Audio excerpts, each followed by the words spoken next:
শুভৰাত্ৰি বন্ধু বান্ধৱীসকল। দেখিছেনে মই ৰাতিৰ কাৰণে ভাত বনালোঁ। অমিতা আৰু চয়াবিন ভাজি আছোঁ। আপোনালোকৰ ভাত পানী বনোৱা হ'লনে কমেণ্ট এটা কৰিব দেই। মই বনাই আছোঁ, দেখিছে নহয়। অমিতা আলু চয়াবিন এনেকৈ ভাজি খাই কোনে কোনে ভাল পায় কমেণ্ট এটা কৰিব দেই। অলপমান পানী দি পেলাই ধুনীয়াকৈ থপথপীয়াকৈ বনাই পেলাই খাব লাগে। এনেকৈ ৰুটিৰ লগতো খাই ভাল লাগে। অকণ জাল দিব লাগে, ইয়াত মছলাকণ আদা নহৰু জলকীয়া দিব লাগে। অকণ জ্বলা দি বনালে খাই বহুত ধুনীয়া লাগে। আপোনালোকে ভাত পানী বনাইছেনে নাই কমেণ্ট এটা কৰিব, আৰু মোৰ ভিডিঅ'বিলাক চাই কেনে লাগে কমেণ্ট এটা কৰিব দেই সকলোৱে। আপোনালোকৰ ফালে বৰষুণ কেনেকুৱা বতৰটো? আমাৰ এইফালে অলপ ভালেই, আজি ভাল কৰিছে অকণমান। কালি বহুত বতৰ আছিলে ইয়াত, আজি ইমান বতৰ নাই বাৰু।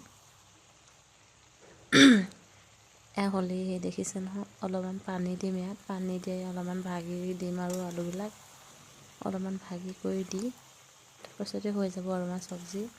আৰু ইয়াৰ লগতে দালি বনাইছোঁ মই। ভিডিঅ'টো ইমানেই আছিলে। Bye bye.